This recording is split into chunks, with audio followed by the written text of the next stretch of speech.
Central నియోజకవర్గంలో 24వ డివిజన్లో ఉన్నటువంటి శాతవాహన కాలేజు. ఇది 1969 నుంచి కూడా ఇక్కడ పేద బడుగు బలహీన వర్గాలకి నామినల్ ఫీజులతో ప్రభుత్వ ఎయిడెడ్ లెక్చరర్లతో నడుస్తున్నటువంటి one of the oldest college ఇది. దీని మీద ఆనాటి పరిస్థితుల నుంచి కొన్ని సివిల్ వివాదాలు, ల్యాండ్ లార్డ్లు అని చెప్పి మేము అమ్మలేదని చెప్పి అగ్రిమెంట్ మీదే ఉంది, ఇంకా రిజిస్ట్రేషన్ చేయలేదని చెప్పి ఆనాటి నుంచి కూడా కొన్ని వివాదాలు ఉన్నాయి. వివాదాల్లో గతంలో హైకోర్టు, ఆంధ్రప్రదేశ్ హైకోర్టు వారు స్పష్టమైనటువంటి జడ్జిమెంట్ ఇచ్చారు. ఆ జడ్జిమెంట్ ప్రకారం శాతవాహన కాలేజీది, ఈ సొసైటీది, ఈ ల్యాండ్ అని చెప్పి స్పష్టమైనటువంటి జడ్జిమెంట్ ఇవ్వడం కూడా జరిగింది. దాని మీద కొంతమంది అపీల్కి వెళ్ళారు సుప్రీంకోర్టుకి. అపీల్లో ఉన్నటువంటి దశలోనే ఇందాకడ రమా సత్యనారాయణ గారు చెప్పినట్టు ప్రజాపతిరావు గారని ఏదైతే సీనియర్ సిటిజన్ 90 సంవత్సరాల పైన 94 సంవత్సరాల వయసులో ఉన్నటువంటి ఆయన ఆయుష్ హాస్పిటల్లో ట్రీట్మెంట్ తీసుకుంటా ఉంటే ఆయన దగ్గరికి వెళ్ళి తెల్ల పేపర్ మీద సంతకం పెట్టించుకొని సుప్రీంకోర్టులో వేసినటువంటి కేసుని విత్డ్రా చేసుకుంటున్నట్టుగా తప్పుడు అఫిడవిట్లని సృష్టించి సుప్రీంకోర్టులో వేశారు. సుప్రీంకోర్టు దాని మీద 3వ తారీఖు నాడు విత్డ్రా చేసుకుంటున్నారు పిటిషన్లు. దీని మీద ఏదైతే ఎడ్యుకేషన్ సొసైటీ ఉందో, దుర్గా మల్లేశ్వర ఎడ్యుకేషన్ సొసైటీ, దాని అఫీషియల్ కరస్పాండెంటు రమా సత్యనారాయణ గారు. గవర్నమెంట్లో ఉంది వీరి పేరు, గవర్నమెంట్లో రికార్డ్స్లో ఉంది దుర్గా మల్లేశ్వర ఎడ్యుకేషన్ సొసైటీ.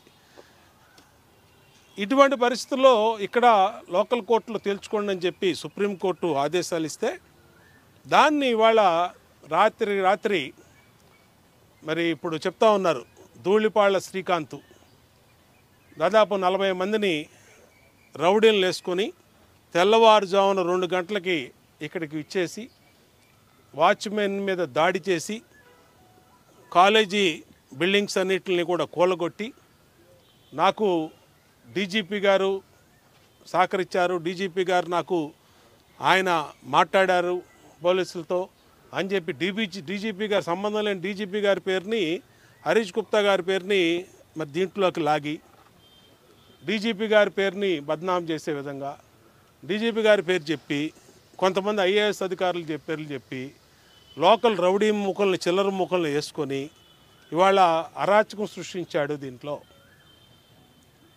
దాని మీద ఎవరు కంప్లైంట్ పెట్టినా వాస్తవాన్ని ఇవాళ సిపి గారి దృష్టిలో కంప్లైంట్ ఉంది, కేసు రిజిస్టర్ అయింది. మేమేం చెప్తున్నామంటే సుప్రీంకోర్టు కానీ ఇతర న్యాయస్థానాలు కానీ ఇచ్చినటువంటి తీర్పుని అమలు చేసే విధానం ఉంటుంది.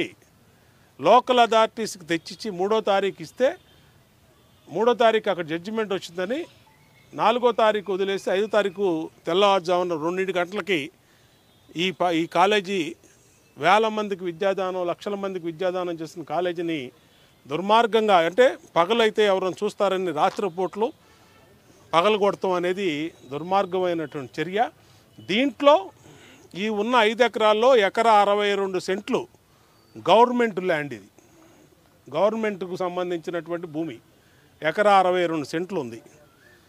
దాన్ని రెవెన్యూ సిసిఎల్ అధికారులు కూడా నేను మళ్ళీ ఇవాళ హ్యాండ్ ఓవర్ చేసుకోమని రిటర్న్గా కంప్లైంట్ కూడా ఇస్తూ ఉన్నాం. ఇది ప్రభుత్వానికి చెందినటువంటి భూమి, ప్రైవేటు వ్యక్తులు ఏదైతే కోట్ల రూపాయల ఒప్పందం చేసుకొని నేను సంతకం పెట్టలేదని ప్రజాపతిరావు గారు కూడా ఇవాళ పోలీస్ కంప్లైంట్ ఇచ్చారు. వీటిలన్నిటి మీద ప్రభుత్వాన్ని ఎంక్వైరీ వేపిస్తాం, ఖచ్చితంగా కలెక్టర్ గారి దృష్టికి తీసుకెళ్తాం, పోలీస్ కమిషనర్ గారి దృష్టికి తీసుకెళ్తాం. అసలు డీజీపీ గారి పేరు చెప్పి ఇక్కడ వీళ్ళందరినీ బెదిరించిన ధూళిపాళ్ల శ్రీకాంత్ అతని ఉద్దేశం ఏంటో కూడా దీని మీద ఎంక్వైరీలో తేలాలి. ఎందుకని ఇతను ప్రభుత్వ పెద్దలు అఫీషియల్స్ పెద్దలు పేర్లు చెప్పి వీళ్ళందరినీ బెదిరిస్తూ ఉన్నాడు, ఎందుకు వీళ్ళందరినీ ఇబ్బంది పెడతా ఉన్నాడు, ఇవన్నీ కూడా బయటికి రావాలి. ఖచ్చితంగా ఎంక్వైరీ చేపిస్తాం. పోలీసు అధికారులు కూడా క్రిమినల్ కేసులు పెట్టాలి. 40 మందిని ఎవరైతే రాత్రి దాడి చేయడానికి వచ్చారో వాళ్ళందరినీ అరెస్ట్ చేయాలి. ధూళిపాళ్ల శ్రీకాంత్ మీద కూడా చర్యలు తీసుకోవాలి. దీంట్లో కారకులైన ప్రతి ఒక్కళ్ళు ఎవరైతే కృష్ణమోహనో ఇంకొకళ్ళో ఎవరైతే ఉన్నారో పోలీసు అధికారులు డీటెయిల్డ్ ఎంక్వైరీ చేసి, ఇక్కడ సీసీ ఫుటేజీలు ఉన్నాయి, వీడియోలు ఉన్నాయి, అన్నీ కూడా పోలీసు అధికారులకు ఇస్తాం.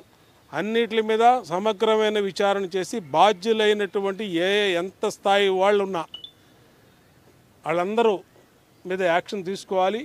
డీజీపీ గారి పేరు చెప్పి బెదిరిస్తున్నటువంటి వీళ్ళ మీద కూడా చర్యలు తీసుకోవాలి. డీజీపీ గారికి సంబంధం లేదు ఈ విషయంలో, పోలీసులకు సంబంధం లేదు, లేదంటే ప్రభుత్వానికి సంబంధం లేదు. ఏదైతే తప్పుడు విధానాల ద్వారా ఈ పేర్లు చెప్పి ఐఏఎస్లు ఐపీఎస్ అధికారులు పేర్లు చెప్పి ఎవరినైతే థ్రెటన్ చేస్తున్నారో మరి ఇలాంటి శ్రీకాంత్ మీద, ధూళిపాళ్ల శ్రీకాంత్ మీద వీళ్ళ మీద కూడా చర్యలు తీసుకోవాలి. క్రిమినల్ కేసు నమోదు చేయాలి. ఖచ్చితంగా వీళ్ళని కోర్టు ముందు నిలబెట్టాలని స్థానిక శాసనసభ్యుడిగా వీళ్ళని వదిలే ప్రసక్తి లేదని కూడా తెలియజేస్తూ ఉన్నాం.